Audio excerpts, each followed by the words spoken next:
Hello, this is Dr. Paul Cottrell, and I'm recording this on May 25th. Please help support my work by making sure you subscribe to all my channels. I have 4 channels on YouTube. I have Brighteon, Bitchute, and Rumble. Also share the links, ask your social media to follow me, and also follow me on X. All the links are in the description of this video and all my videos, so please make sure you subscribe, click the notifications, follow me, and ask your social media to also follow me so I can recruit more viewers. I greatly appreciate it. I also do live streams on Rumble and on YouTube almost daily. And you can also see these live streams on my website, the-studio-reykjavik.com under broadcast live. And you can also hear the audio podcasts of my shows on broadcast radio. You can hear my podcast also on Podomatic. Links are in the description of this video, and Apple Podcasts. So please help support the work by listening. And you can help support the work by donating. You can donate on my website, the-studio-reykjavik.com. You can donate through Stripe, PayPal, or Buy Me a Coffee. All the links are in the description of this video. And again, you can donate on the website on the homepage. You can be also a paid member to my Patreon channel. And by being a paid member to my Patreon channel, you're helping support the work. But all the videos that I'm doing are for free. I have thousands of videos for free. I don't put stuff behind a paywall. It's people that are being paid members and helping donate and purchasing the products on my store to help support the work that I do. I don't put stuff behind a paywall. So please help support the work I do. I give you all these videos for free. So please help support. With that, we're going to talk about China and what's going on with SARS-CoV-2. Now, it's important to remember that we are in the endemic phase of this. So we're going to hear mutations and flare-ups around the world, even in the United States, where there'll be cases that go up and then they'll come back down, right? Very similar to endemic pathogens that have once plagued mankind in a previous epoch. So this is no different. Now, there's other things that you need to pay attention to. First of all, as we are in the endemic phase, there's 2 things that most likely will happen. As the mutations are taking place, you're going to have these flare-ups, which is normal, and don't worry about it. But because of the serial passage of SARS-CoV-2 in Barrick's lab and in Wuhan by Backlund and Dr. Shi, because of that serial passage, it had a lot of affinity to different receptors. There are 5 receptors that are really important, but there are about a total of 20 that it has affinity to, but of various degrees. All right. The highest affinity and the most important is the ACE2 receptor that everyone knows about. But there are other receptors that are very important to pay attention to. CD147 is one. CD209 is another. So the point here is that over time, as the mutations start to take hold, you are having an attenuation with the ACE2 receptor, but you are adding affinity to other receptors. So the pathophysiology is slightly changing.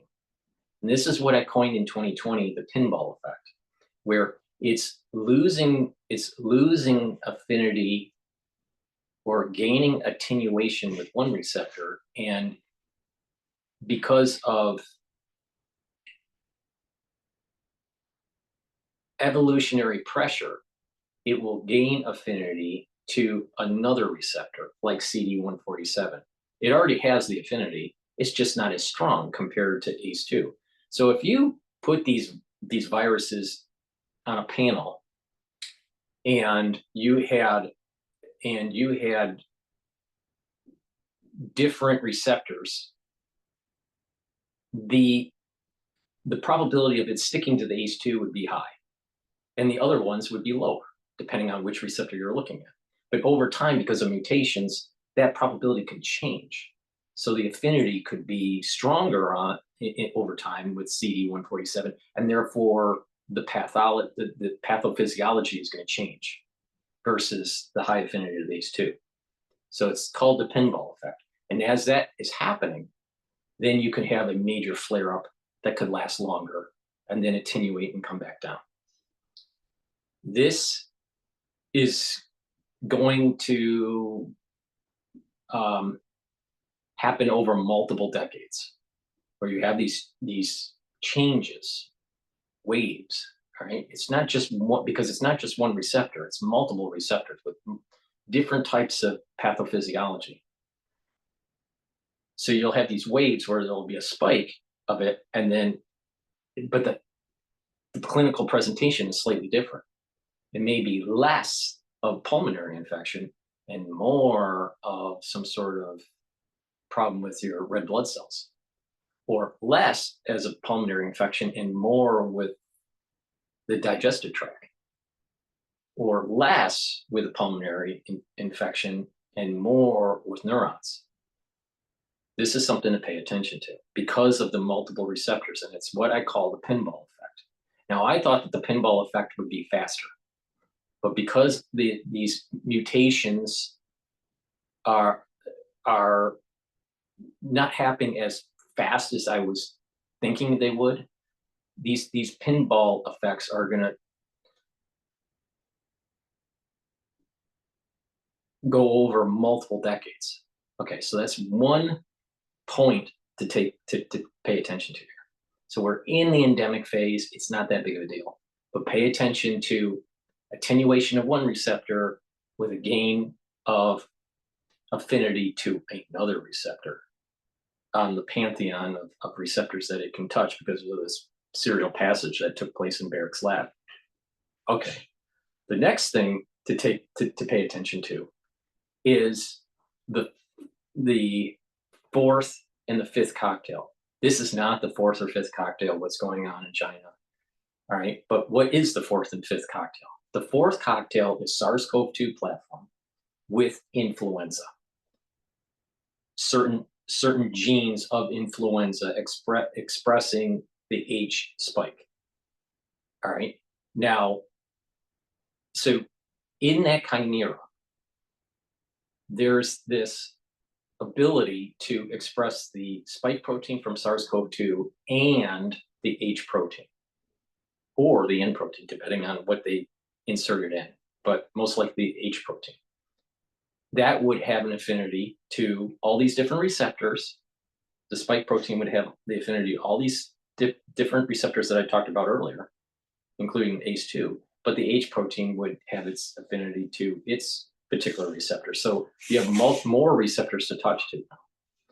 You have that problem. So what would happen is that it would have more of a presentation that is, it would be a combination of SARS-CoV-2 and a slight presentation of influenza.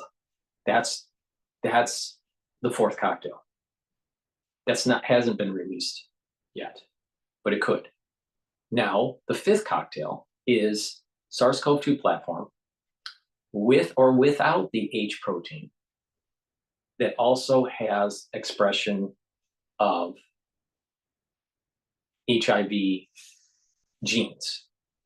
Now, some of those genes could be internal, like P24, or you can have genes that are presenting the actual full spike. So that's the fifth cocktail, where you have a spike, SARS-CoV-2, with a fully functional additional spike from HIV or other proteins that are being expressed typically in an HIV virus. That's the fifth cocktail.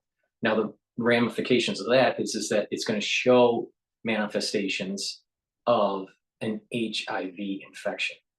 Now, let's go back to the pinball effect that I was talking about before, where as over time, because of endemic and mutations, there's this attenuation of infectivity to the ACE2 receptor, but because there's so many other receptors, it gains function, all right, and has a higher affinity. That change in mutation and going to a different receptor and having a higher affinity, that's what is called tropism. Tropism is a major feature of HIV. So if you change a certain type, what happens is that early on in an HIV infection, it's a certain type of receptors that it has affinity to, and then over time there is a change, and that tropism will lead to other attachments to other receptors.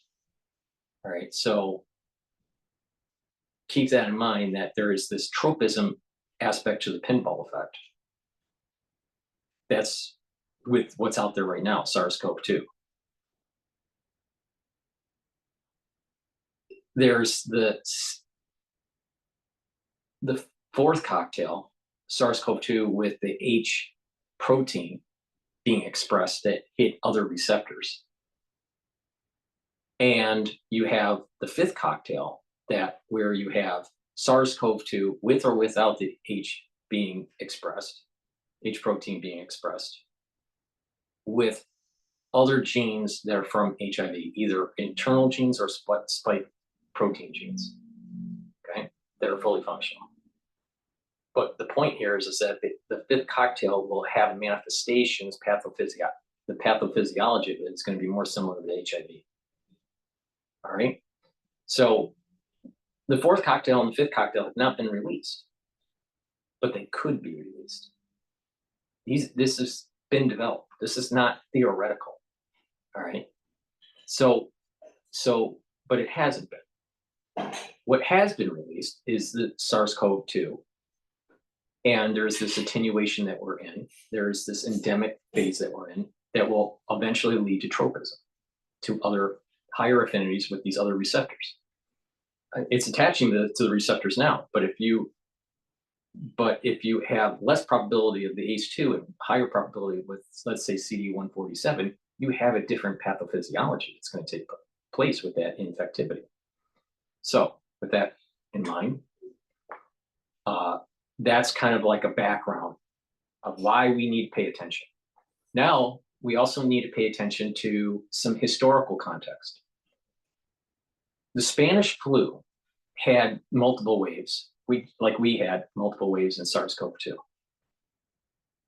And those multiple waves started to build up. There was a big spike, and then it started to attenuate, and there was kind of this harmonic, what I call a harmonic dissipation. You had a harmonic escalation, some waves that started, and then the big spike, which would have been Omicron. That would have been our harmonic increase, and then our harmonic decrease would have been after Omicron, and then this harmonic dissipation. All right, same thing happened with influenza. But what is interesting is that approximately about 10 years later, it was a big flare-up. Now, there's different theories on why that could be. Could be people's antibodies to a particular combination of the H and the N. If they didn't have the right combination for the antibodies, then they would not have been protected, and therefore a flare-up in 10 years. But there was a flare-up in 10 years. I suspect that around 2029 or 2030, there's going to be a larger increase of SARS-CoV-2 cases. Now, that may be a perfect moment in time to also release the fourth cocktail or the fifth cocktail. But even if the fourth or fifth cocktail is not released, there's going to be most likely a dynamic that emerges because of mutations that will lead to a further spike. And that coincides with this tropism that I was talking about earlier. So pay attention to 2029 and 2030, where there's a high probability of a larger caseload around the world, but not as bad as it was in the height of of the COVID crisis. In terms of case count, the highest case count was during the Omicron wave. So we're talking about late 2021, early 2022. All right, it's not going to be as bad, but it will be, based on historical context, more than some of those earlier waves or those later waves, pre or post Omicron. Okay, so that Omicron wave. So just keep that in mind. 10 years, sometimes there's a flare up, and it's beyond just the typical endemic, and then it dies down again. And this is part of the reason why the society psychologically, forget about, yeah, there's incentive for big pharma and blah, blah, blah. But psychologically, there is a memory from these large infections that take place around the world, and people have this desire psychologically to be inoculated, to have antibodies for.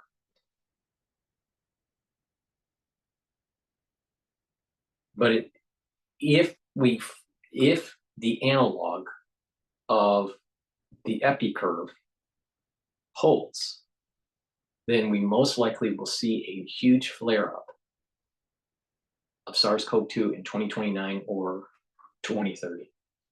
And to keep in mind, that may have been the perfect moment in time to actually release the fourth or fifth cocktail. So that's 2029 or 2030, based on the precedence of influenza epicurve dynamics. All right, with that, there is this mutation from JN that's taking place. It's an Omicron variant that is starting to flare up in China. So let's listen to some of the news that's playing about this subject matter.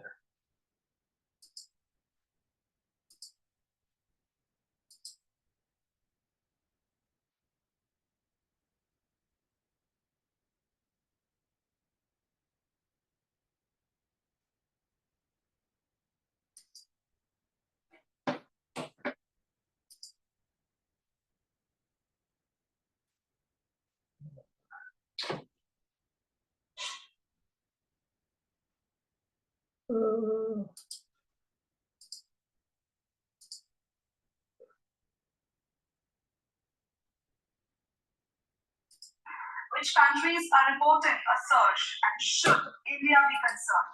Hi, you're watching the Free Press Channel, and I am Sneha Viswas. 5 years. COVID-19 first swept across the globe. The virus appears to be making a quiet but noticeable comeback in several parts of Asia. Which countries are reporting a surge in COVID-19 cases? Singapore is currently on high alert as the number of COVID-19 cases has risen by 28% in just 1 week. According to the country's Ministry of Health, the estimated infection. This video was done 5 days ago. For the week ending May 3 jumped to 14,200 from 11,100 the week before. Hospitalizations have also gone up, with daily admissions rising from 102 to 133. Although ICU cases saw a minor dip, health officials say the variants LX.7 and NV1.8, both offshoots of the JN1 strain, are currently circulating in the population. In Hong Kong, the situation is described by experts as quite high. The test positivity rate has more than doubled, climbing from 6.21% to 13.66% in just 4 weeks. In the week leading to May 10, the city recorded 81 severe cases and 30 deaths, the highest weekly death toll in a year. Most of the fatalities were among elderly individuals with pre-existing health conditions, raising fresh concerns about hospital readiness. Right. And the thing is that if people haven't been paying attention about improving your health, if you haven't been paying attention, then over time, in the last 5 years, your body hasn't been really at optimal levels to be able to withstand another wave. And that's the reason why I've been telling you what to do to make sure you can withstand those waves.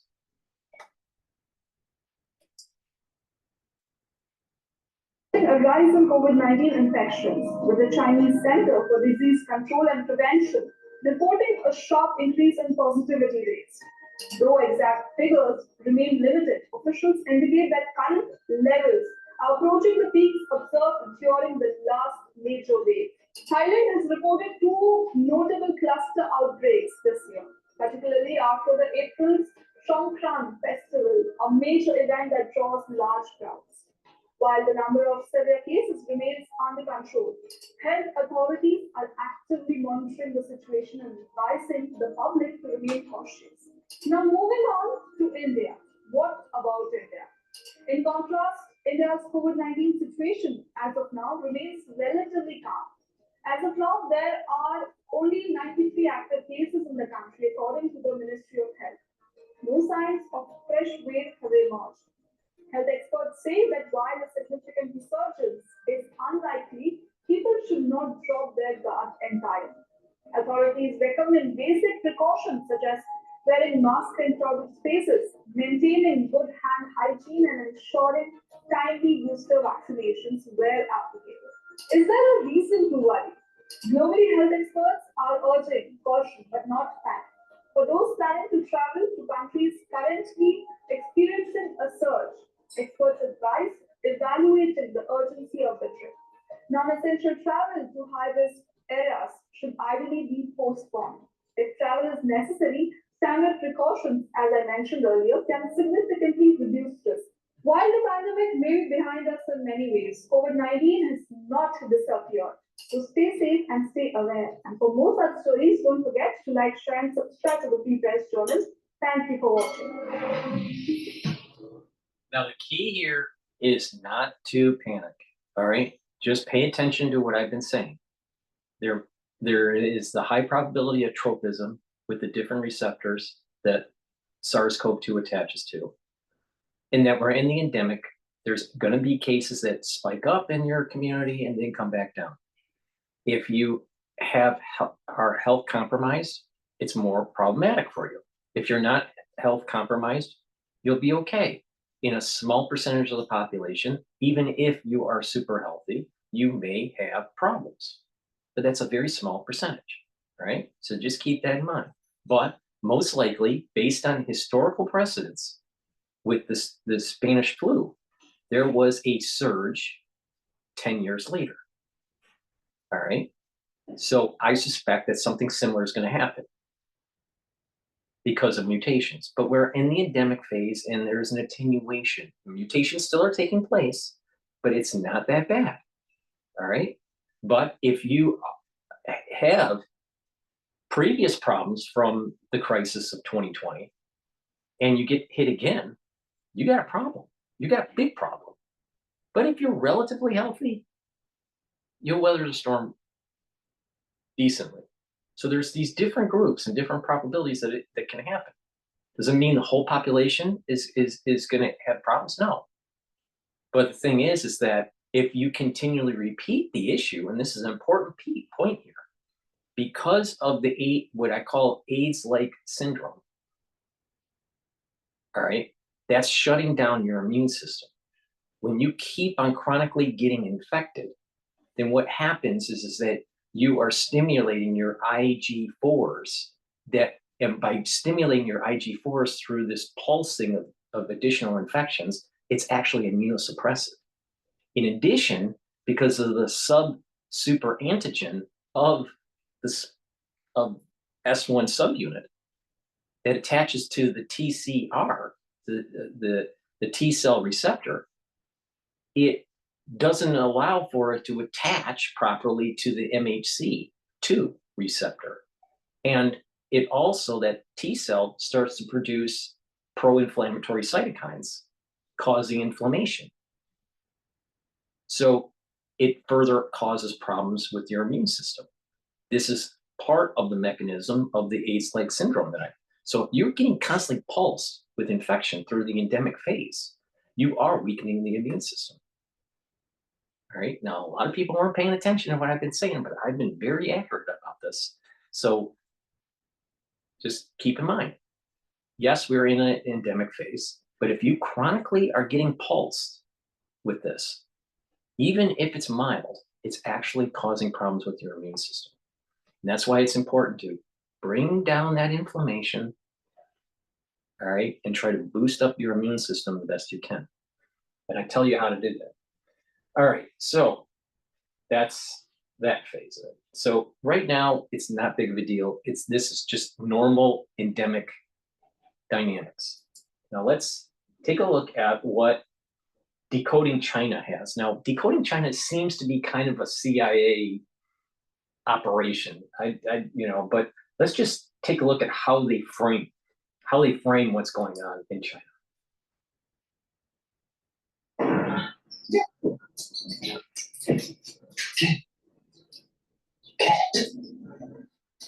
Should you get it? Results. Adding to the anger is a promise long broken. China's COVID crisis worsens. Sudden death surge. Coffin shortage reported. This is 2 days ago. All right. And I would not be surprised that there is some sort of disinformation within this video that is tied to the CIA. Government betrayal. Poison gas threatens lives. Hundreds of Sichuan villagers block roads in protest.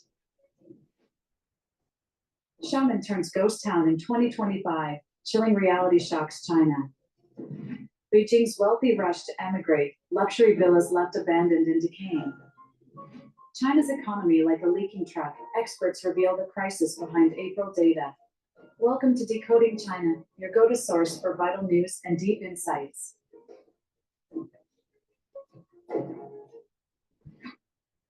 China's COVID crisis worsens. Sudden death surge. Coffin shortage reported. Mainland China is grappling with a worsening COVID-19 outbreak as alarming reports of surging infections and sudden deaths dominate social media.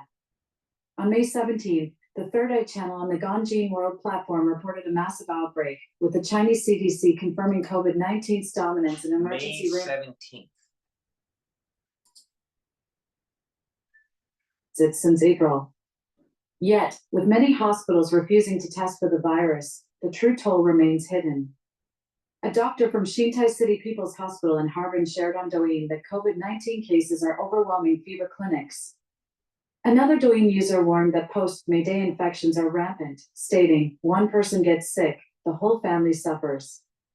Netizens report widespread symptoms, fever, cough, and sore throat, insisting the virus never disappeared, despite CCP claims labeling it as the flu. Bloggers are sounding the alarm over sudden deaths, with people collapsing while walking, playing cards, or even sleeping. Death toll overwhelms. Coffin shortage is reported. The Third Eye Channel highlighted a disturbing trend. Mass deaths are overwhelming communities. In one county with fewer than 300,000 residents, a funeral parlor's 15 halls were fully occupied in a single day. A blogger traveling 155 kilometers to Changsha counted 17 funerals along the way, declaring that China's death rate has reached a peak. In April, citizens told overseas media of a new wave infecting entire families, with hospitals overcrowded and cardiovascular deaths surging across all age groups. In Sichuan, Hebei, coffin prices have tripled, from 4,000 to 12,000 yuan, approximately $555 to $1,666, due to shortages driven by high mortality. Zhejiang coffin factory workers report relentless demand, with new factories springing up to handle the surge in deaths, including among many young and middle-aged individuals. Since late 2022, the CCP has halted broad COVID testing. Authorities now classify cases as flu or pneumonia. The Third Eye Channel alleges that the CCP has deliberately concealed the severity of the outbreak and the death toll, leading many citizens to die unaware of the true cause. The report references the founder of the spiritual practice Falun Gong, Mr. Li Hongzhi, who revealed that the CCP is covering up the truth and that up to 400 million people in China have died from COVID-19 since the outbreak began. Government betrayal. Poison gas threatens lives. Hundreds of Sichuan villagers block roads in protest. A dramatic protest erupted in Sichuan province on May 18th as more than 100 residents of Taoyuan village, Chengli town, blocked a major road in Dongpa district to demand justice. Their village has been suffocated by toxic emissions from nearby factories, while a 2-decade-old promise of relocation remains unfulfilled. Protesters used planks, bicycles, and their own bodies to form barricades, halting traffic to the local industrial park. They held signs reading, "Give us back our blue sky, honor the relocation deal, and we just want to live." Elderly villagers stood beside young mothers holding babies, chanting slogans like, "The government broke its word and toxic gas is killing us. We want truth and justice." Footage posted by independent outlet Hexima TV on May 20th showed police in riot gear storming the scene. Officers ordered villagers to disperse, threatening consequences. Some pleaded, "We're not here to cause trouble, we had no choice." The response was swift and brutal. An elderly man in his 60s was struck and collapsed. A young man who shielded his mother was dragged away. The protest was crushed within hours. Several villagers were beaten, arrested, and remain missing. Overnight, all related content disappeared from Chinese social media, videos and posts wiped clean. A village suffocated by industry and lies. Taoyuan village was once a tranquil corner of Maishan City. But since 2000, local authorities have pushed rapid industrial expansion, building an industrial park spanning thousands of acres. Chemical, pharmaceutical, and pickle processing plants sprang up quickly, bringing unbearable stench, polluted water, and serious health problems. Mr. Zhang, a resident, said, "In the past, we could hear frogs at night and breathe clean air. Now, the smell stings your throat the moment you step outside." The village's well water has turned yellow, livestock have fallen ill, and both children and the elderly suffer from chronic coughs. In 2024, a local doctor privately warned that prolonged exposure could cause respiratory diseases or cancer. But authorities have never released environmental test results. Adding to the anger is a promise long broken. In 2005, officials and developers pledged to relocate the entire village after completing the industrial park, offering new homes and compensation. 20 years on, there's been no relocation, only repeated delays.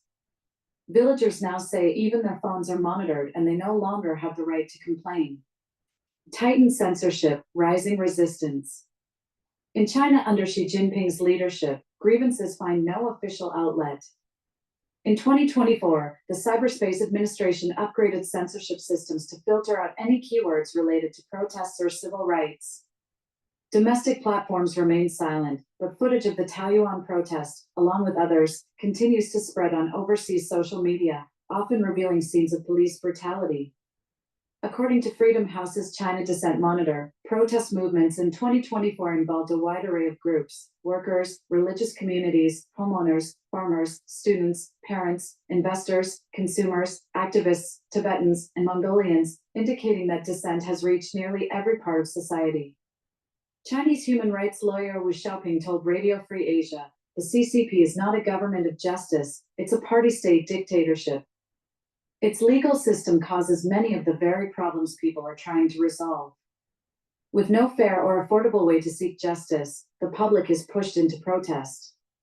They have no other choice." On January 16, Human Rights Watch released its World Report 2025, confirming that in 2024, the Chinese government systematically suppressed human rights nationwide. Wang Songlian, deputy director for China, said, "From free speech to religion, Beijing maintained tight control. New repressive laws were passed, critics jailed, and reporting on abuses became nearly impossible." Xiamen turns ghost town in 2025, chilling reality shocks China. Xiamen, once Fujian's crown jewel, a vibrancy garden famed. Let's switch over to China Observer. This was 6 days ago. Now just keep in mind the tropism that potentially could take place between these different receptors. And there are lots of, there's like 20 plus receptors. Not all of them have affinities. So it's really important that over time, some of these receptors are going to gain affinity to the spike protein. All right. And some of those receptors are CD209, GPR78, CD147, CD299, and others.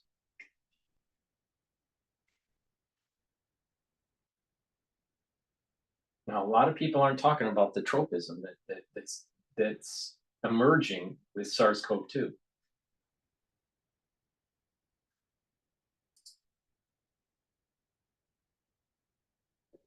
The 45-foot clubhouse. Heaters, coolers, and places. 给大家讲， you hear the call. Lilies rustling, birds singing. You hear sand shifting. it's both COVID and the flu, I think. My throat hurts like crazy. Swallowing is just too painful. And I get fevers at night, coming and going every few hours, with headaches and body aches all over. A few days ago, I couldn't even get out of bed. The pandemic was supposed to be over in 2022, but 3 years later, I'm still testing positive. Plus now this flu on top of it. It's really bad. This is the worst I've ever felt in my life. 注意了，注意了，这个病毒它又 Heads up, heads up, this virus is back again. For the first time in my life, I'm showing 2 lines on the test. 我的乖乖嘞，你咳嗽了。 Oh man, I'm coughing so hard. Guys, COVID is back. This new variant is called LP8.1. This time, it mainly attacks the throat. I felt like I'm swallowing razor blades for 3 or 4 days now. Medicine doesn't help. Yesterday, I had so much saliva. Now, it was when like I drowning look in at my this video, I don't believe this person doing this short video that he doesn't look as sick as he's saying. while trying to sleep. He woke me up coughing because my throat hurt so much. I didn't even want to swallow. 来比我的体质，朋友们让跳高了。 I still can't calm down. Friends, 2 lines again. When I think about it hitting me, it's so sad. It started with a little cold yesterday, and today it got really bad. I took the afternoon off to rest. My temperature was 37.4 degrees. My whole body hurts. Oh man, I've tested positive twice in 5 months. It feels like my life's counting down. Since Now, this the is May the problem Day holiday. this is the problem that I'm talking about. If you are being pulsed, right, especially if it's within 1 year. So if you contract it multiple times in 1 year, you are increasing the probability of the AIDS-like syndrome that I was talking about. And the reason being is that you are bringing up your IG4s, and that's immunosuppressive. And so what happens is that your immune system isn't working as well, on top of the sub-super antigen capability of the S1 subunit on the TCR. And that causes inflammation and prevents the CD4 cells from being effective. Your CD4 count's fine. See, in HIV, your CD4 count eventually starts to go down, especially when you have full-blown AIDS, all right? But with AIDS-like syndrome, what happens is your CD4 count could be down temporarily and then come back up. But what's more important is that with AIDS-like syndrome, you have a typical CD4 count, but effective CD4s are lower because of the sub-super antigen.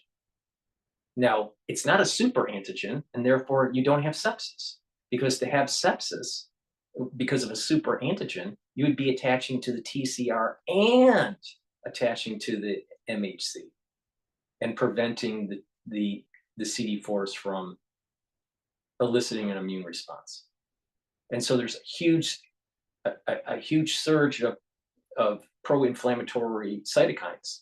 In this case, with a sub-super antigen, you have a less concentration of pro-inflammatory cytokines relative to a sepsis reaction, but it's still inflammatory, causing problems with your immune system and causing damage to your tissues.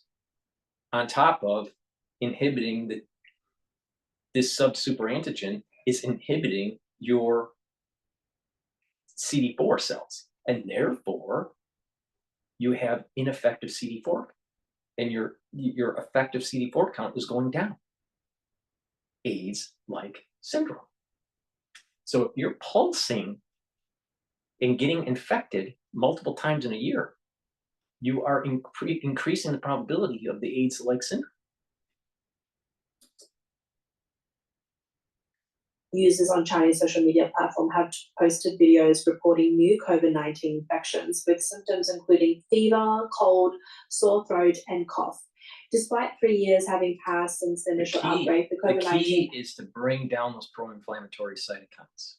The key is to neutralize pathogens and reduce that pulsing effect that's activating, reactivating the IG4 pathway. You want to stop that. You want to stop that transmission. You also want to bring down those pro-inflammatory cytokines because of this inhibition that's taking place with your CD4 based on the subsuper antigen from the S1 subunit. Pandemic is resurging fiercely in 2025. Hospitals in multiple regions are once again overcrowded. Recent videos on Chinese social media platform Douyin shows packed hospitals with long queues and overcrowded patients, especially in respiratory departments. A viral video features a respiratory doctor stating that COVID-19 All right, patients so why may is have this important? Why is this important? Now, in a lower population environment, in an endemic flare-up, it'll come up and then die down. But when you have a large population, heavily dense, it's going to circulate and mutate, and more people within that population in absolute numbers will have that higher probability of having these problems that I'm talking about with the tropism, the reactivation of the IG4s, and the AIDS-like syndrome of shutting down the CD4.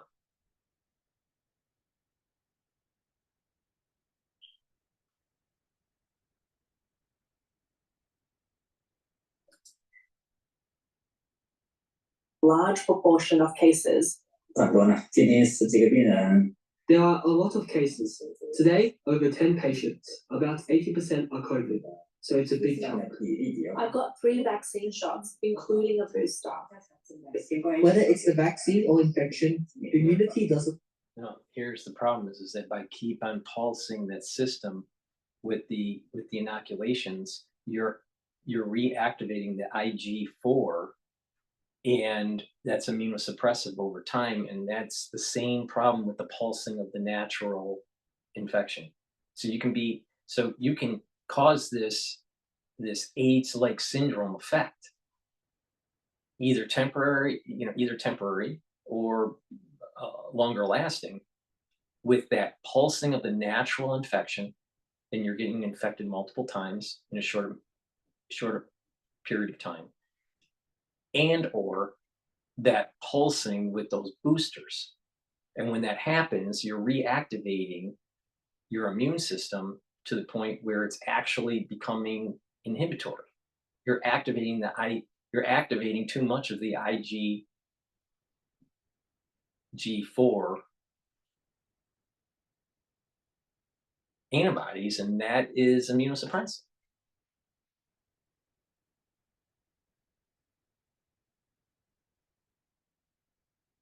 And then when you have these pro-inflammatory cytokines that are produced, then cortisol levels are starting to go up. That's also,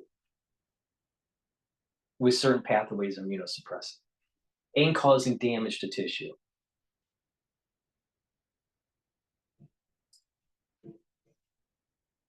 Hospital just a few months. After all these years of vaccines and infections, what's the use? They're not. On May 15th, a video released by Truth Media on the X platform reported several hospitals in Beijing overwhelmed due to a resurgence of COVID-19. In the video, a woman warns people to avoid crowded places. Someone should 给大家 never, 讲一下，最 I'll 近讲 tell you, someone should never get a booster. Never get a booster with this stuff, because it's only going to harm more. It's going to harm the system even more.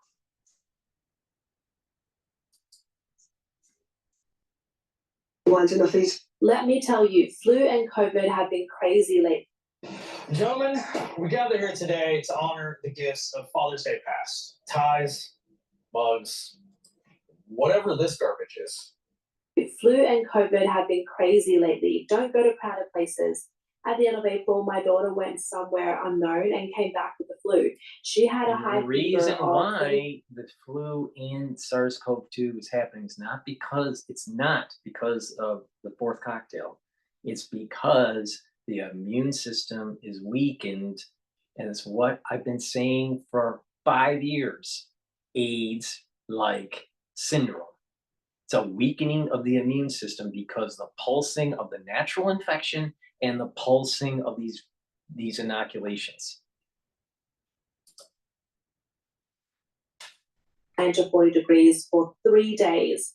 We kept cooling her down. The last time I had COVID was November 2022, and since then, I barely got sick or took medicine. This COVID is really strong though. It's not as bad as the first time, but I definitely feel this variant is serious. Be careful, everyone. Many residents have also shared videos describing their symptoms after contracting COVID-19, emphasizing the severity of this new variant. May brought the strongest variant And what of is my interesting, life. what is Yesterday, interesting about this is that typically a resurgence of an endemic kind of pathogen is during the cold season, not now. All right. But what is interesting is that HMPV typically flares up in March or May. All right. And it flared up in China a little bit early in December, in January. So the point I'm making here is that there was a pulse of a different pathogen that weakened the population on top of a weakened population because of the crisis of 2020, that it seems as though the normal endemic kind of waves are earlier than normal. All right.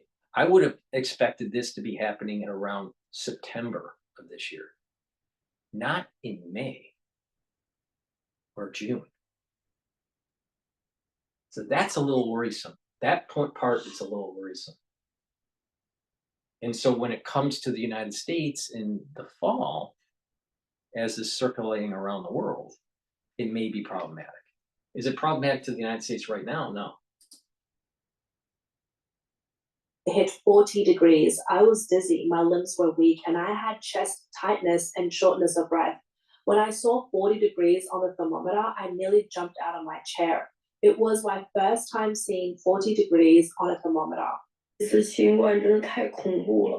post-COVID is really scary. Just now, I had a bloody runny nose. I sneezed and then my nose started bleeding. I wiped it, looked down and saw bright red blood. It scared me so much. Don't get COVID, please. This one is really serious. Oh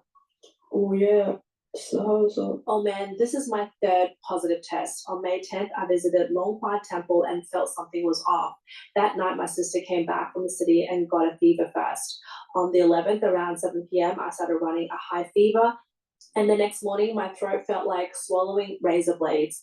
This is my third positive test. If this keeps happening, I don't think I'll live past 60. I don't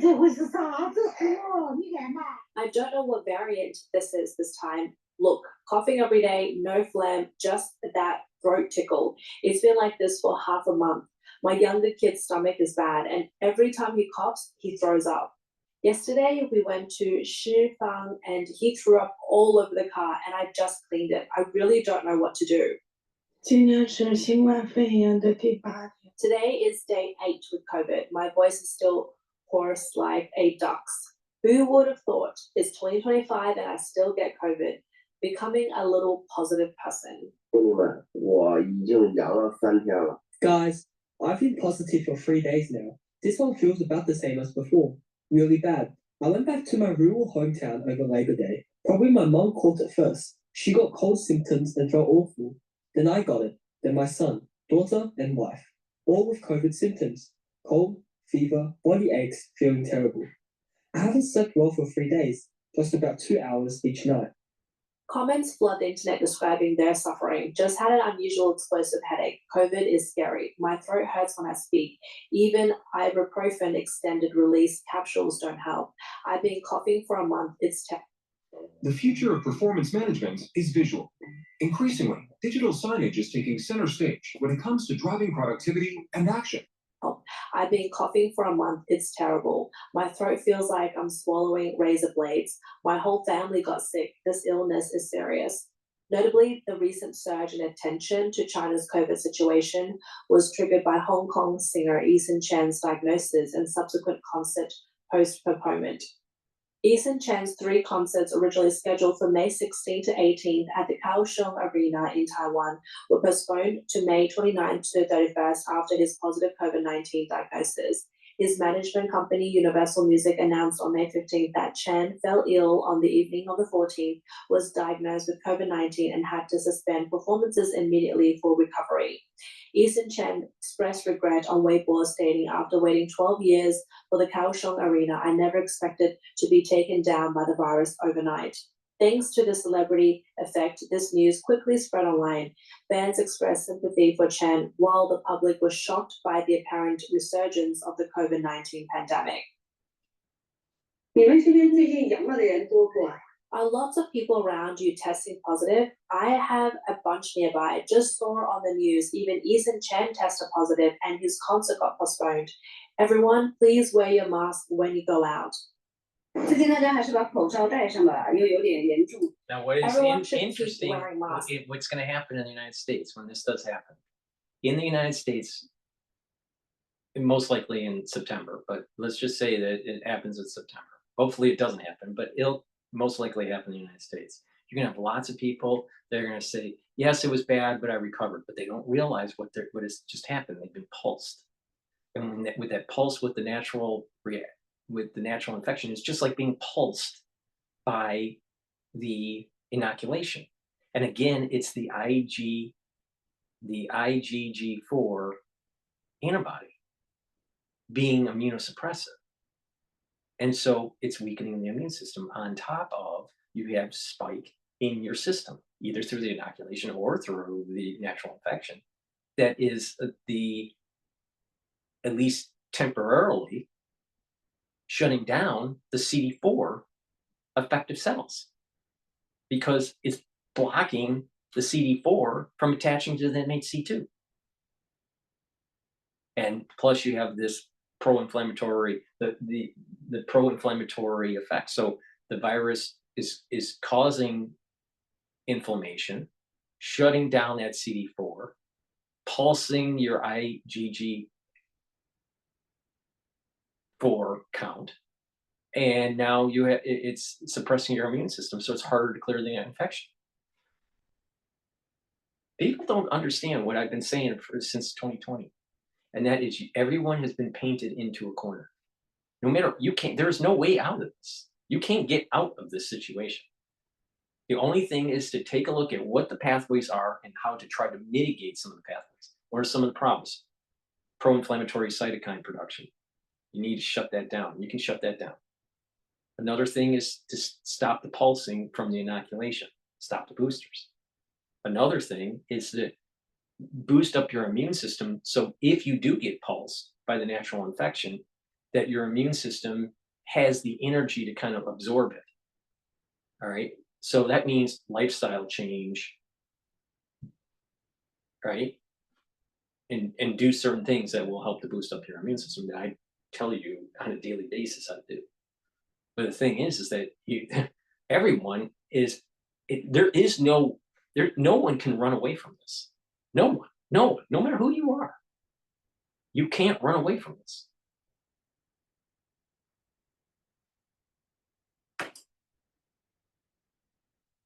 It's getting serious, especially in Hong Kong.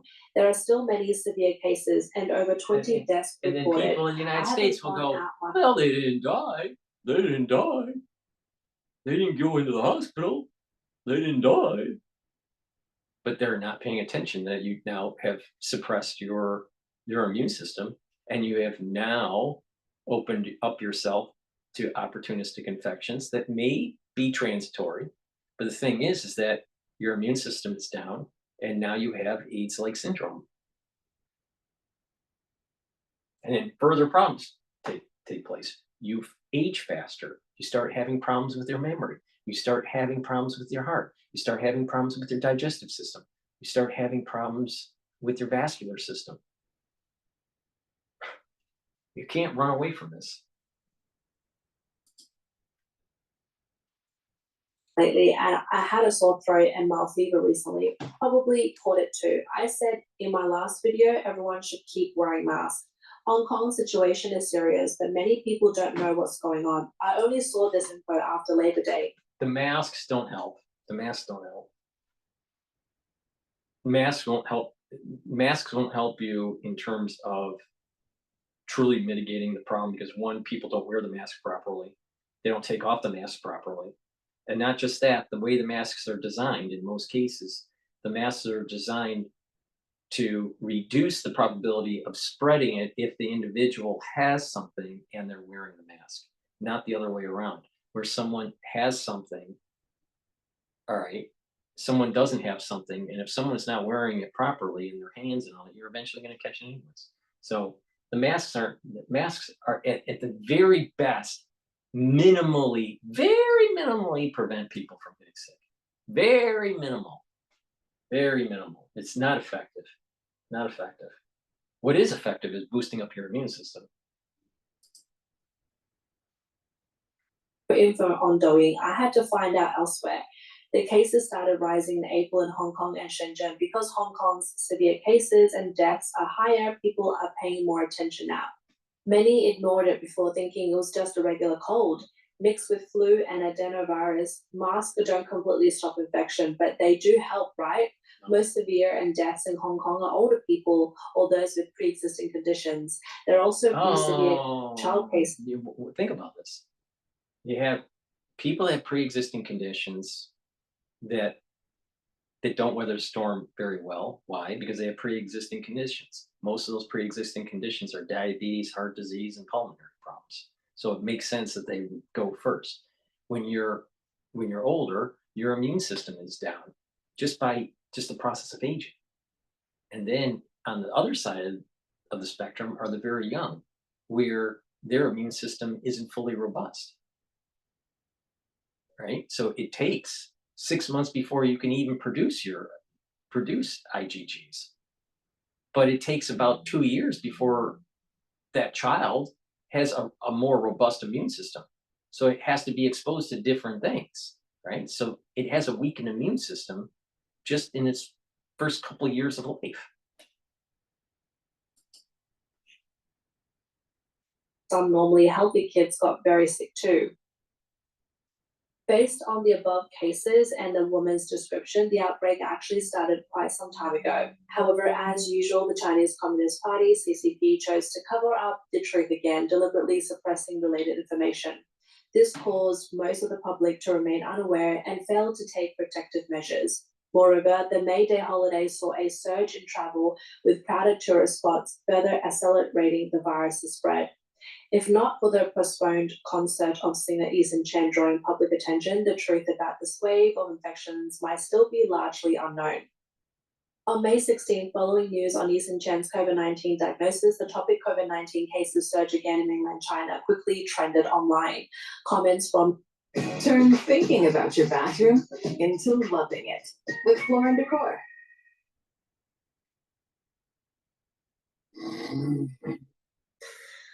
There's a better way to save on work travel. Book your work travel on Engine to find trended online. Comments from netizens across the country say that it is already a full outbreak in mainland China. A user from Jiangxi reported school closures, while another in Jilin said the epidemic has been ongoing, but people just stopped caring. On platform X, a user wrote, COVID-19 has never truly disappeared in China. From last year to this year, the CCP officials have emphasized flu outbreaks. This is the thing that people need to realize. People need to realize it's endemic. It will never go away.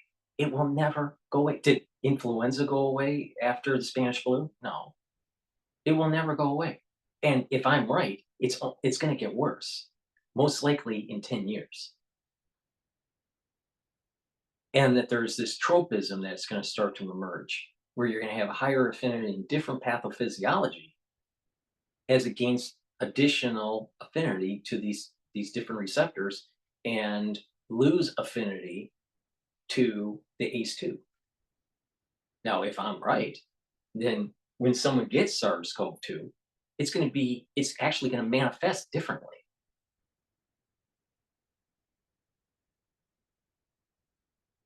Now, if you take this from a military point of view, it weakens the chances of China being able to strike Taiwan. So if you want to prevent World War III, you might want to infect your enemy. Reported. Many say it is either flu or COVID, but are forbidden to say so. Now the CCP reports a rise in COVID cases. There's probably a massive outbreak that can no longer be hidden. The comment said the CCP is the culprit behind this disaster. Mr. Liu, a Shanghai resident, told Western media that local epidemic information is strictly controlled, with hospitals refusing to say patients have COVID-19, citing only underlying illnesses. Doctors also avoid confirming the diagnosis. A netizen in Hangzhou said they have been ordered to work from home due to the outbreak. Zhang Yue from Zibo, Shandong, told foreign media that a wave of infections hit in late March, nearly costing his life. I've had COVID several times before without needing IV treatment, but this time I couldn't handle it. I was bedridden for half a month with respiratory and lung symptoms, nasal congestion, phlegm, recurrent fever, and lung pain when breathing hard. I'm better now, but not fully recovered, he lamented. When COVID these things never happen, ends. when you have that, here's the problem. COVID never ends in two ways. One, it's endemic and you're going to have this pulsing in the society, and you can get it multiple times in 1 year or even once every other year. But that pulsing is going to affect your immune system in a bad way, not in a good way. Secondly, in some cases, it never goes away, in the sense that some patients have the long COVID. So these have these long symptoms. And you also have this weakening of the immune system, this AIDS-like syndrome that I've been telling people about for over 5 years. It's playing out right now. But if someone has had a moderate to severe infection, it's going to take months to heal the tissue, just assuming that you've cleared the infection, which you really don't clear. You can never really clear the infection. It actually hides in your adipose tissue and your other tissues like your colon. But it stays dormant. All right. Now, if you calm your immune system and you calm those pro-inflammatory cytokines and you boost up your immune system, you can keep things at bay. But if you've had a moderate to severe infection, it's caused so much tissue damage around your body, not just in your lungs, especially in your lungs, obviously. If you have a severe pulmonary infection, it's going to take months to heal the tissue. So you've aged your body faster. It's taking more time to heal. You have an immune system that is compromised. So if you're 40 years of age and you have this moderate to severe infection, you've probably aged yourself 5 years if you've had it for 2 or 3 weeks and a severe pulmonary reaction. You've aged yourself 5 years. And it's going to take months to heal the tissue that's been damaged from the pro-inflammatory cytokines and the bombardment of the actual infection.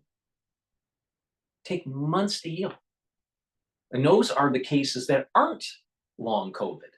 Now, with long COVID, you have additional tissue damage and these long-lasting effects that age you even faster.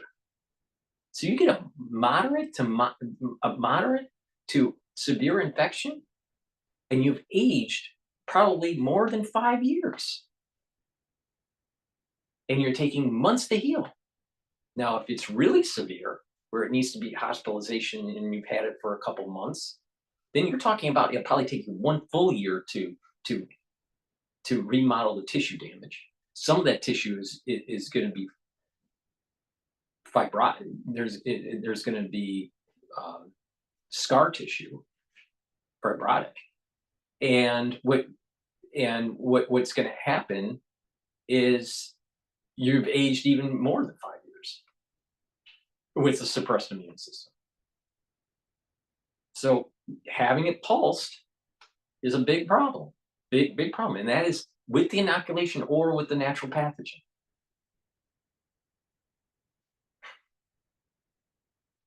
And because the high density in China and the problems with hygiene, it's going to spread it's going to spread across the world. Now, again, this is endemic, and it's going to flare up, cause problems, and then come back down. So it's not going to be anything like what we went through before. But it's adding to the probability of that tropism, and it's adding to the probability of that major event 10 years out from the beginning of the crisis, which is going to be in the range of 2029 or 2030.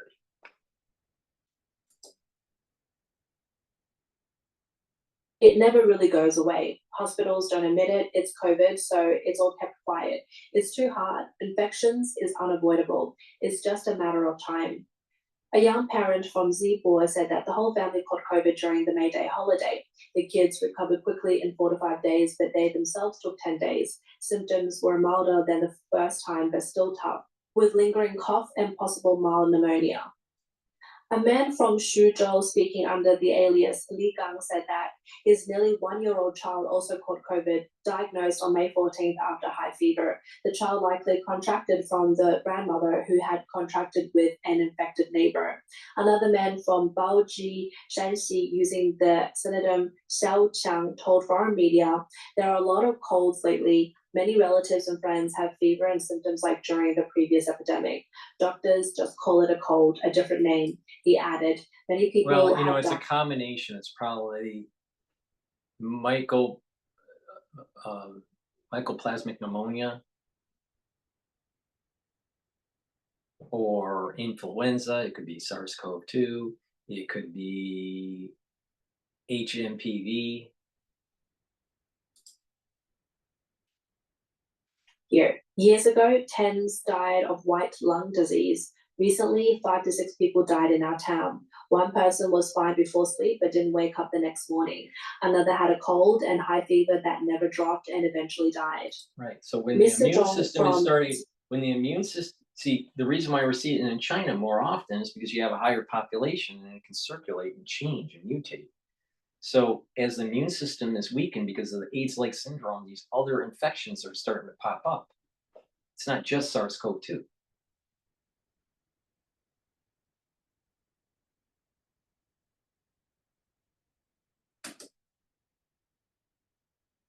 Gong Sichuan revealed that the outbreak has lasted half a month locally. Several of his classmates in their 70s, previously healthy, suddenly died. These deaths have been kept from public knowledge. On May 12th, Beijing Chaoyang District Center of Disease Control announced a rising trend of COVID activity in the area. Shop SelectBlinds.com Memorial Day sale from May 23rd to May 29th and take 60% off site-wide. That's right. COVID activity in the area, though this went unreported by media and unnoticed by the public. In recent days, more mainland media have begun reporting on the surge. Reports indicate China's COVID-19 cases have hit a new peak, becoming the leading pathogen in emergency visits, with no signs of decline. Southern provinces show higher infection rates than northern ones. Hong Kong and Macau also face peak periods. Virologists said this wave is mainly caused by Omicron variant, with the NV1 lineage of the XDV variant dominant. This variant has strong immune escape, but no significant increase in severity so far, and no major wave of severe cases have appeared. Earlier on May 8th, China's CDC released national surveillance data for acute respiratory infections in April 2025. Results showed an increasing positive rate of COVID-19 tests. The nucleic acid positivity rate among flu-like outpatients rose from 7.5% to 16%, and among hospitalized severe acute respiratory infection cases from 3% to 6%. Southern provinces recorded higher positivity than northern ones. COVID-19 ranked first among detected pathogens and flu-like cases, especially among people aged 15 and above. However, regarding the surge, Chinese officials only published the positivity rate of respiratory pathogen nucleic acid tests without specific case numbers. On May 17th, Dr. Ding Xinming, chief physician at Beijing Shijiantan Hospital, told Chinese media that unlike flu viruses, which vary seasonally, COVID-19 is still mutating, and its seasonality is unclear. Compared to other respiratory infections, COVID-19 pattern seems disrupted, meaning infections may peak at any time, regardless of season or temperature. Dr. Ding stressed that elderly people and those with underlying conditions should still take precautions as their risk of severe illness remain higher. Dr. Li Tong, head of infectious diseases at Beijing Yuan Hospital, noted that since March, COVID outpatient visits and positivity rates have been rising, continuing through April and May without signs of decline. He said this minor wave comes nearly a year after the last one, with many people's antibodies waning, making reinfections easier. Dr. Li added that most young people recover within 3 days, but older adults still face pneumonia risk and should get tested if symptomatic. As government experts, Ding and Li speaks in line with CCP directives. Their statements serve information. A 3 to 5 day symptomatic means 2 weeks of healing. All right. So whatever damage that took place, with if it was mild and it's just like 3 to 5 day to become asymptomatic, that's 2 weeks to heal your body. Now, if that's happening 3 times a year, either with SARS-CoV-2 or with SARS-CoV-2 with other pathogenic infections within the year, then it's taking just under 24%, 25% of your time of the year to heal or you've been infected. Now think about that. 9 weeks out of the year. 9 weeks out of the year if you've been infected mildly 3 times a year. Now your immune system is going down, your energy levels are going down, your tissues are inflamed and damaged, they have to go through a healing process. You're aging faster. And people keep on thinking, oh, asymptomatic, but chronic illness, even if it's mild, will lead to faster aging, accelerated aging. And accelerated aging means immune systems are going down, your cognitive ability starts to go down, your mitochondrial health goes down, your ATP goes down, atrophy starts to go down, everything that's age related starts to accelerate.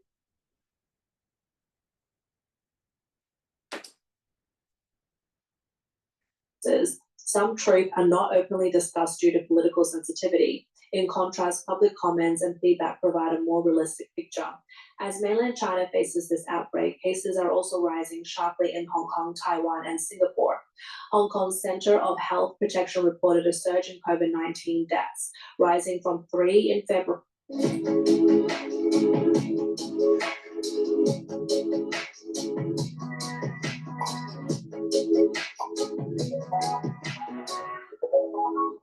Deaths, rising from 3 in February to 26 in March, with 30 more deaths in the past 4 weeks. Edward Sui, the center director, called for increased protection and vaccination, noting no evidence that the current dominant XBB variant is more severe, but warning of potentially more dangerous mutations. Taiwan CDC reported a 7th Omicron wave, with outpatients visits increasing for 5 consecutive weeks, reaching 9,978 last week, a 66% rise from the previous week. There were 34 new severe cases and 6 deaths. expert Huang Gaobing noted a sharp case increase since late April, driven by more infectious and immune escaping variants LP8.1 and XEC, especially among people aged 10 to 30. The wave is expected to peak in June. Singapore's Ministry of Health reported 14,200 COVID cases from April 27 to May 3rd, up from 11,100 the previous week. Analysts believe the outbreaks in these surrounding countries are linked to the influx of mainland tourists during the May Day holiday. This situation recalls the early days of the pandemic in late 2019 when CCP authorities covered up the outbreak and allowed the virus to spread unchecked. In late 2019, Wuhan saw the first cases while CCP leader Xi Jinping called for a joyful and peaceful new year. Local authorities concealed the truth and even held large banquets. Dr. Li Wenliang, the whistleblower, was reprimanded by police for spreading false information.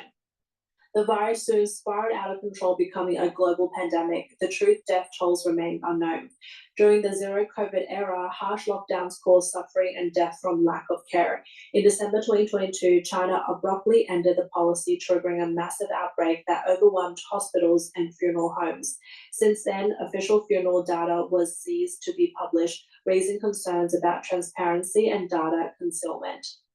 The consequences of the 2025 outbreak. No one can hide from this. You can't do zero COVID lockdown. The masks don't work. The inoculations won't block it. The reality of the situation is that some people are going to die now. Some people may be dying later after a reinfection or some sort of tropism. The reality is no one can hide from this.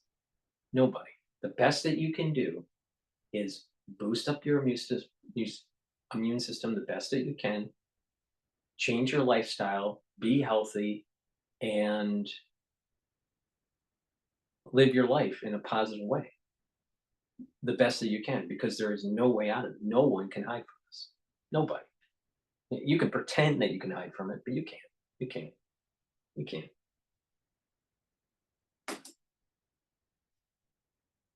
Still unfolding. Whether the CCP will resonate lockdowns or continue to suppress information remain uncertain. Under strict information control and distortion, the public must remain vigilant to prevent a repeat of past disasters. Okay, this is in India Express. Or do I want to play NDTV?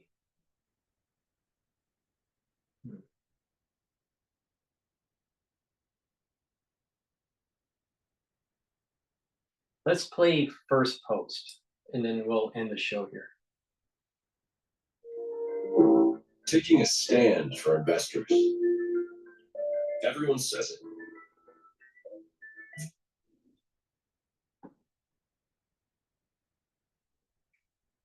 Is the Wuhan virus back? In recent weeks, several Asian countries have reported a surge in cases. This mainly includes Thailand, Singapore, and Hong Kong. They have reported tens of thousands of cases in recent days. Many people have lost their lives. Now governments are speeding up vaccinations and urging vigilance. What about India? Cases have seen a moderate rise in India as well. So should you be worried? What is behind this uptick of Wuhan virus cases in Asia? And 3 years after the pandemic, where does the global preparedness level stand? Here's a report. The pandemic pushed the world indoors. Between 2020 and 2022, it killed millions of people. But is it making a comeback now? In Hong Kong, a new wave has begun. Infection rate has jumped from 1.7% in mid-March to 11.4%. In just the week ending May 3rd, 81 severe cases were reported, with 31 deaths. This is a one-year high for the country. Cases are surging in Thailand as well. Last week, more than 33,000 cases were reported, with at least 6,000 from Bangkok alone. The total has more than doubled from the week before. Meanwhile, Singapore is witnessing its first major spike in a year. More than 14,000 cases were reported in the week ending May 3rd, up from the week before. So why are cases rising again? Experts attribute the Wuhan virus resurgence to a range of factors, like waning immunity, fewer booster shots, and increased vulnerability among high-risk groups, like the elderly and unvaccinated children. Experts say that there are no dangerous new variants. The cases have been attributed to strains descending from the JN1 variant. This was first found in August 2023. JN1 has about 30 mutations. The most common ones are being found in the recent cases. And experts say that the current variants are not more severe or contagious than earlier ones. So while there is cause for concern, but no need to panic. After all, the Wuhan virus is not going away. It is evolving, making its return every now and then. So as health authorities are urging vigilance, governments are speeding up vaccinations. See, the thing is that these mutations are not circumventing your immune system, all right? In the sense that, let's say you did get an inoculation or you had antibodies from a natural infection or both, all right? You have antibodies floating around. And the thing is that you have memory cells. You have T memory cells and B memory cells. Well, if you had something and then you had memory cells from that prior infection, if you get it again, you have titer levels, the antibodies floating around, that may be lower in concentration because it's been a year or two since you've seen that type of pathogen. And what will happen is that it will take hold, but your antibodies will attach and then elicit an immune response to elicit the plasma cells to produce more antibodies. All right. So in most cases, that's going to happen. So this idea that, well, yeah, your titer levels are going down over time, but you have a relatively decent level of titers for 5 years. Okay, we're at that 5-year mark. All right, and then it starts to wane. So you do have waning titers, but you still have the memory cells. It takes a little bit of time to activate those memory cells. And so therefore the infections that one may get may actually be a little bit longer than typical if you had a higher titer level. All right. But the thing is it should be still activating the memories, the memory cells. The problem comes in is that if you are blocking the T cells through this sub-super antigen, you're preventing a robust transmission mechanism to activate the B cells, the plasma cells, to produce more antibody. And therefore your immune system isn't robust, and hence AIDS-like syndrome. You can't, once this is set in motion, you can't stop it. You can't stop it. So the thing is that you have infection. Your body wants to have a transmission mechanism to elicit the memory cells to produce more antibodies, but that transmission mechanism is not as robust. And so it takes a little longer. If you have repeated inoculations, it becomes immunosuppressive. You get non-responsiveness with the titers. Your IgG4 start to go up, and that's immunosuppressive. On top of the spike protein that's in the inoculation, ends up being a sub-super antigen shutting down the effective CD4 count. So what do you do? Dr. Paul Cottrell, what do you do? Don't get a booster. And you have to just weather the storm if you do get it, and just try to boost up your immune system in a holistic way. That's the best that you can do. There's no way around this. There's no magic bullet here.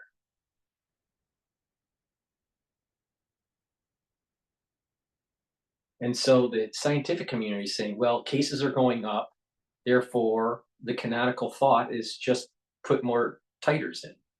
Well, by putting more titers in, by boosting the body becomes less responsive to titer concentrations, and it shuts down the mechanism, your immune system, at least transitory, and it also is increasing your IgG4s, immunosuppressant. This is the reason why I kept on saying, before the Omicron wave hit, you have to shut down these labs. Because if you don't shut down these labs, it's going to cause more havoc and destruction with your system. Now, the only hope is that the attenuation takes place. It becomes endemic, but it's just mild and it's just over a couple generations. That we're talking 40 years. You know, over a 40-year period, you know, it's benign. It's not that big of a deal, and that the tropism isn't taking place. But because there are so many receptors that this thing touches with different affinities, the probability of a tropism to taking place is high probability. There is a part of that probability where it doesn't happen. And hopefully nature gives us a pleasant surprise. But I don't think so. I think their tropism is taking place. And that's part of the reason why it's that these cases are happening. And they're not looking at the fine detail of the tropism. What about India? Cases have seen a slight uptick in recent days. Currently, there are at least 257 active cases. The highest number of cases come from the state of Kerala, followed by Maharashtra, where 2 deaths have been reported, and Tamil Nadu. India is closely monitoring the situation. Right. So we're talking about, in terms of a population of over 1 billion people. I forgot, India has 1.4 billion, 1.6 billion, 1.2 billion, I don't know, but a lot of people. So the case number relative to the population is relatively low. All right. But because it's high density, it can flare up to thousands. I mean, look at what the Singapore cases in Thailand and Hong Kong, those were in the thousands.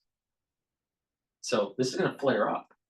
Now, it'll flare up and then probably die down, and that's usually the dynamic of an endemic flare up. It's not that big of a deal. But there's this added problem with this pulsing. You have people that will get more boosters and it'll weaken their immune system more. And you'll have other people that are just getting pulsed with the natural infection multiple times a year or every other year. And it's causing disruption with their immune system. It's not helping them, it's weakening them. And it's because the spike protein went through a serial passage and had lots of gain of function. It had lots of affinity to different receptors that causes a cascade of things. This is not just an ACE2 issue.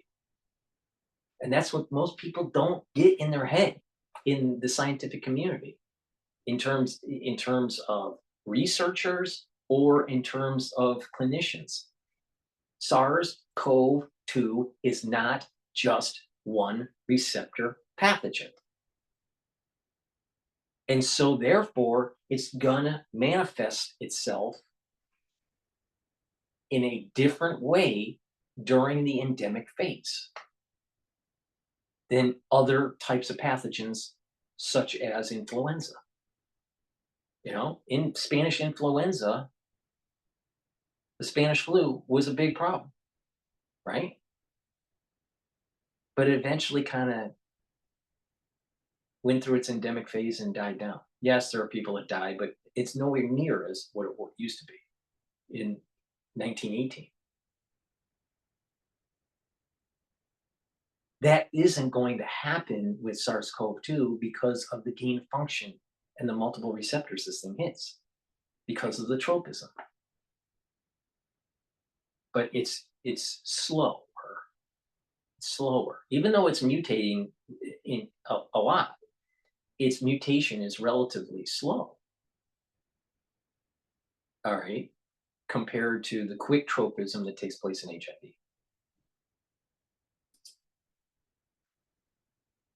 Preparedness is key, and the world has made some progress in this area.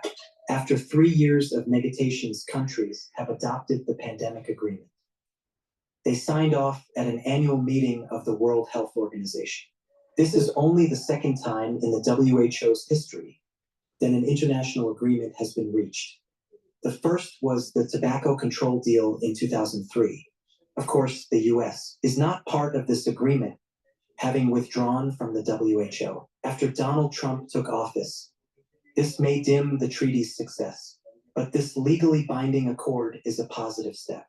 It requires countries to take steps to prevent, prepare for, and respond to pandemics, with rapid sharing of data on new diseases, and improved accessibility of vaccines, masks, and other crucial supplies across the globe.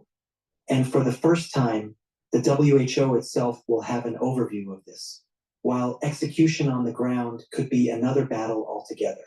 This accord comes at a crucial time as Wuhan virus persists and evolves.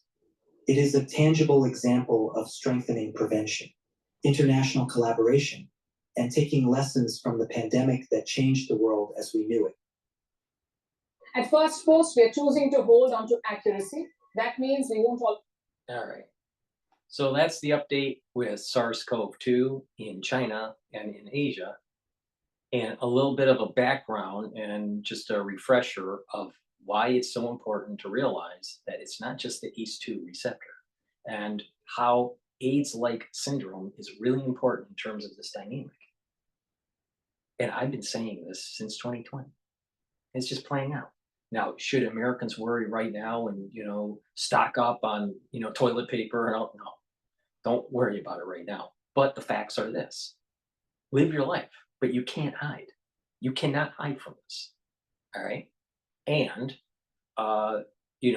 just be vigilant, and be vigilant in the sense of we'll have professionals out there saying, you got to have higher titers and blah, blah, blah. No, don't do it. Don't do it. Don't get boosters. Don't get boosters. Second issue is that you need to look at your health and look at ways that you can improve your immune system, bring down inflammation and boost up that immune system. Really important. If you listen to me on the multiple shows that I do almost on a daily basis, I tell you exactly how to do that. So just pay attention. But there is no magic bullet, and nobody can hide. And you can pretend all you want, but the bottom line is this: nobody can hide from this. Nobody. Mankind did something and thought they were in control, let it out, and now we are living through the consequences. So the best you can do is take charge of your own health, but do not buy into the propaganda that you have to continually boost up those titers through boosters. Don't do it, because it's going to be immunosuppressive over time. You're going to be non-responsive. Your titer levels aren't going to go up. They're going to actually go down. And your titer levels will go down quicker. And not only that, the max titer after that booster is actually lower than the previous max from the prior booster. So you're going to start showing non-responsiveness. Your IgG4s are going to go up, and it's going to be immunosuppressive on top of the subsuper antigen issue with the TCR. Don't do it. But that also means that if you get pulsed by the natural infection, it's going to cause havoc to your immune system too, for the same reasons. The spike has the S1 subunit. The S1 subunit blocks the CD4 from